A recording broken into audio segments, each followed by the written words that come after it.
When you think of UK theme parks, you're going to think of Alton Towers, and it's a theme park I have been visiting for over 20 years. It has a great selection of rides, but it's far from perfect. And in this video, I'm going to share my thoughts on the current ride lineup, what I would keep, what I would scrap, and anything that, well, I could take it or leave it. Alright, so the first ride I'm going to discuss is Spinball Whizzer. Now, I do love a spinning coaster, and this particular Maurer installation, it's not particularly thrilling. I mean, I've done many spinning coasters. The two over in Phantasialand are spectacular and really show the potential of what Maurer spinning coasters can do.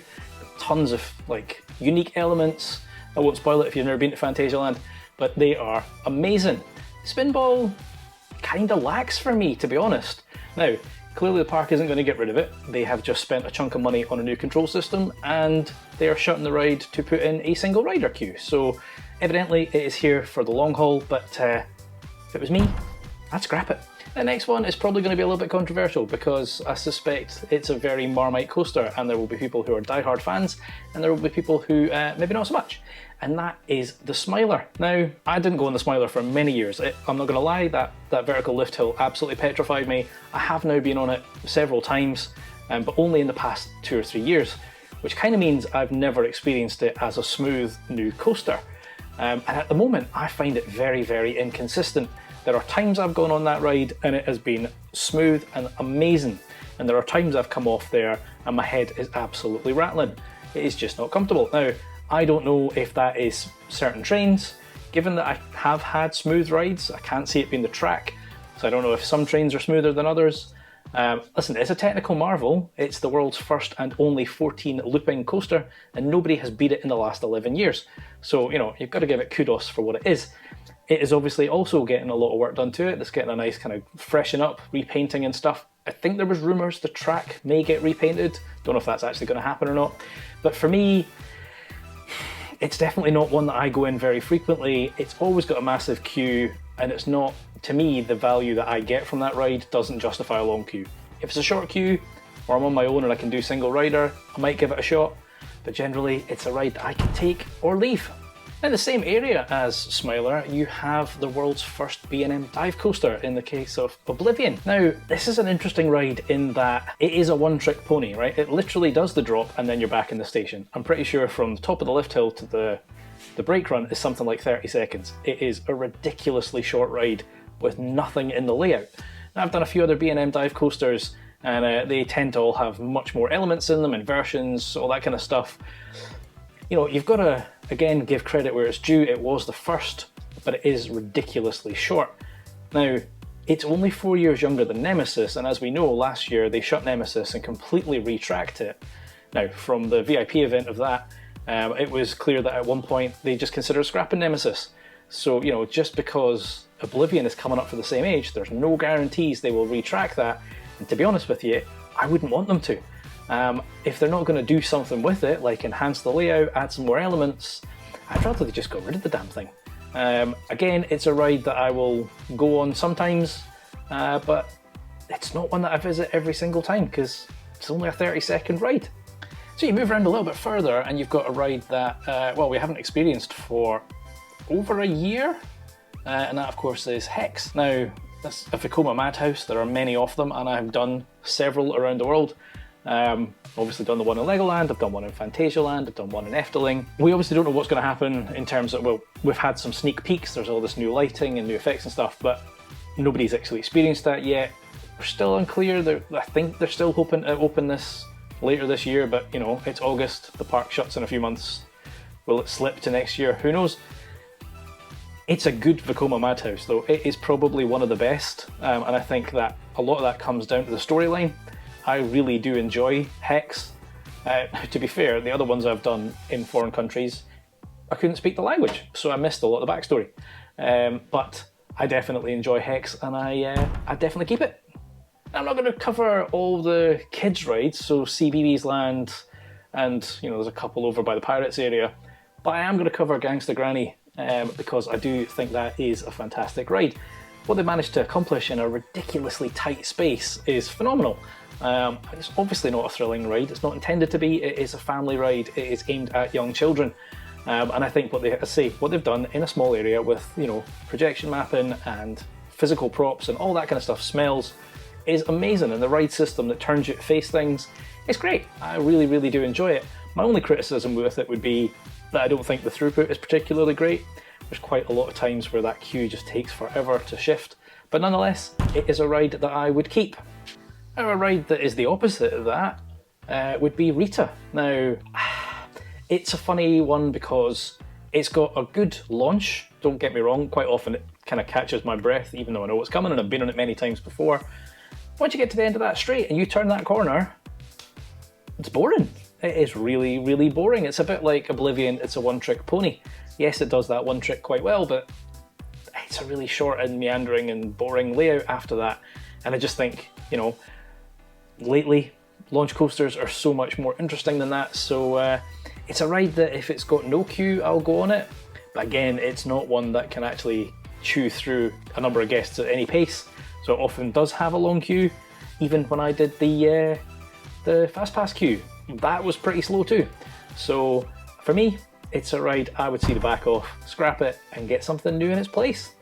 Next to Rita is another attraction that I'm more favourable of this than I am of Rita, and that of course is 13. Again, you know, Towers love their world's firsts, and this was the first drop track on a coaster. It was hyped up during the marketing period before the ride launched as this truly terrifying experience. You were going to have to sign a waiver, you could only do it if you were between certain ages, you could only do it so many times a day, like true marketing. And of course what we got is not even remotely scary. The queue line's probably more scary than the attraction itself. I do like the concept of it, the whole kind of, you know, especially if you're on with somebody who's never done the ride before, they think it's finished, you go into the building and then it drops and does the backward section. That is fantastic, love that piece. The rest of it though, the track outside when you're going through the woods, it's kind of boring. Like, the track, the layout itself is fine. You know, I just think it needs a something, maybe some more theming, some kind of, you know, near miss with thing. I don't know, it's missing something for me. So it's a ride, I wouldn't necessarily scrap it, but it's a ride that I could quite happily miss on a day in the park. So I would take it or leave it. Now, if you move around to Forbidden Valley, the first coaster that I'm going to cover in that area is Galactica. Now, the first time I went on Galactica was just after they had removed the VR, which I'm a little disappointed about. I know everyone says it was terrible, it didn't add anything. I still would have liked to experience it firsthand. I've only done one VR coaster, and that's Crazy Bats in Fantasialand, and it is fantastic, but it does seem to be the exception rather than the rule. So I didn't experience Galactica with the VR. The first time I went on it was, as I say, that year that they removed it. And actually, to begin with, I was a massive fan of this ride. I thought it was a great concept. I loved it. Super fun. Like, the kids and I would lap that thing. It was great. But I've since changed my mind because in terms of B&M flying coasters, I did Manta over in SeaWorld. That thing is ridiculous. Now I get, again, this was the first flying coaster from B&M, so they weren't sure how they could push the limits. And seeing something like Manta, they really did push those limits afterwards, and it is like next level. So I kind of wish Galactica had been that. Then again, I've also been to Fantasialand and done Fly, and I would say that Vekoma's flying coaster is significantly better than B&M's, mainly because of that kind of flying position. So if you're not familiar, and I'm sure most of you are, you know, obviously the one in Towers, you sit in the seats, it lifts you up, and then off you go. The problem is when you get into the brake run and you're waiting on this train in front to dispatch, you're kind of held in that kind of flying position, and it's not the most comfortable. It's fine when the ride's kind of in motion, but after that, not so much. The Vekoma one, on the other hand, you start sitting with the track behind you, and then it spins up into the flying position. But more importantly, when it gets back to the brake run, it's already returned to that sitting position. So, you know, even if there is a bit of a backlog and there's, you know, train in front is stuck for any reason, you're not held in this uncomfortable dangling position waiting to get in. So much though I used to be a fan of Galactica, I would personally scrap this and replace it with something a little bit more modern. Ideally, one of those Vekoma flyers. Now, obviously the main event when you are in Forbidden Valley is Nemesis Reborn, and it is stunning. It's a coaster that I have a very nostalgic connection to. It was one of my first main coasters, obviously pre-Reborn in the early days. I think I went on it, it might not have been 1994, but it was around about then. It would only be a year or two old when I first went on it. and I almost bottled it. I've told this story on previous videos, but yeah, I got to the end and I just walked straight through the train, and just before the ops were going around putting down the restraints, I was like, I've stood in this queue for an hour, 2 hours, whatever it was, screw it, I'm going to try it. And I never looked back. I absolutely love the ride. Now, is it the most intense B&M flying coaster? Probably not, but it is very unique the way that they've managed to hug the terrain in there. The work they've done on the retheming for Reborn is spectacular. Yes, there is that little bit of rattle in those trains, but I don't think that detracts from the experience, and I think all the stuff they've added is fantastic. So without a shadow of a doubt, my only criticism about Reborn is the extended queue line. The old queue line was a lot better because when it says it's walk-on, it's still a 10-minute walk to get around that bloody queue. So, but nonetheless, it is a ride I would definitely keep. Now, sticking with Nemesis, there's another attraction in that area in the form of Nemesis Subterra. Now, I never experienced this on its first incarnation, and I kind of wish I had, because everyone says it's very much watered down now that it's come back. I've done it a handful of times, and I like the concept. I think it's a great idea, and it ties in nicely with the story of Nemesis. My issues with it lie in the ride hardware itself. The drop tower's not the best, it's not intense, it's a fairly short drop. But the loading system, that restraint, is a big, big problem. It is not comfortable, it's problematic, it impacts the ride throughput. Like, they can't even batch you in nice, like, you've got the first area when you walk into the building, then you've got the lift section, then you go into the main event, and then you've got the kind of maze bit coming out, or the lift and then the maze. And you would think, like, if you've read John Wardley's book and he talks about the curse, like, it's all in sections, and every 12 seconds a new train goes through that. I'm not expecting Subterra to be that fast, but each of those sections in Subterra is bottlenecked by the main event, because if it takes them 5 minutes to get the restraints down, well, all the other sections can't be used. So effectively, they don't really load anything until one group has gone through, which makes it a really, really terrible throughput. So I love the concept, I just think the drop tower itself is a huge problem for them, and to be honest with you, I'd scrap the thing. There's one last attraction in Forbidden Valley, and that is the Blade. It's a fairly straightforward pirate ship, nothing spectacular, but one of the things that Towers is regularly criticised for is a lack of flats. I know what I've just said about Subterra, but there's nothing wrong with Blade. It doesn't have massive throughput issues, it never has a gigantic queue. It's just a great pirate ship, effectively, so keep it. Another new attraction, or new last year at least, is the Curse at Alton Manor. I mean, I don't remember the original Haunted House. I definitely did Jewel, and I've done the Curse. It is a great ride.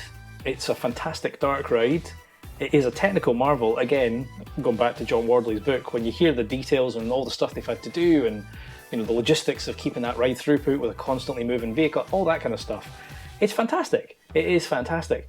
I will be honest and say that I'm not quite as enamoured with it as many others. When you see reviews, like everyone's like, oh, best dark ride in the world, or best dark ride in the UK. Maybe. Like, it's good. I think there's definitely bits where you're like, okay, like I know they had, when it first opened, there was a lot of dark spaces, and they've obviously done some stuff with that. I'm pretty sure lately the trommel's not been working. Kind of a key element and really disorientating, so it needs to work. It's a funny one. I mean, listen, I'm going to keep it because I think it is a marvel, and again, it does have a high throughput, so it's great for soaking up the crowds. But yeah, much though I would keep it, I don't think I rate it as highly as many others. I'd love to hear your thoughts though, because I suspect many people think Curse is fantastic. Well, a lot of people criticise Towers for not having a huge number of water rides anymore. They do, of course, have the Rapids, and it is an attraction that, listen, it's fantastic they've brought back the waterfalls, because Rapids without the waterfalls is kind of boring. It's not an attraction that I would visit particularly frequently, and I think, as I've said in the Blackpool video, it's in England, it's not in Spain, it's not in Florida, so getting absolutely drenched in a country that has a handful of warm days, to me, just seems a little bit bonkers. I mean, that's the thing, you can go on the Rapids and come off bone dry. You can come off completely soaked, so at least unlike Valhalla, you do stand a chance of not needing to change your clothes afterwards. But yeah, again, it's a filler attraction. For me, take it or leave it. I very rarely go on it. And next to the Rapids, you've got the Runaway Mine Train. This is an interesting little ride. It's obviously not forceful in any shape or form. It's a powered Mack coaster. You know, there's very few forces in it at all. 2-lap special. The interaction with the Rapids is fantastic. And of course, the park heavily leans into the choo-choo. I mean, they've even put it on the station nowadays, which is fantastic. So for me, you know, it definitely is not a thrilling attraction, but it's one that I would keep because I think it's just, it'd be sad to see it go. Curious about was it Lad Bible recently that it got rethemed for 2 days to the Greg's Sausage Roll? Sure.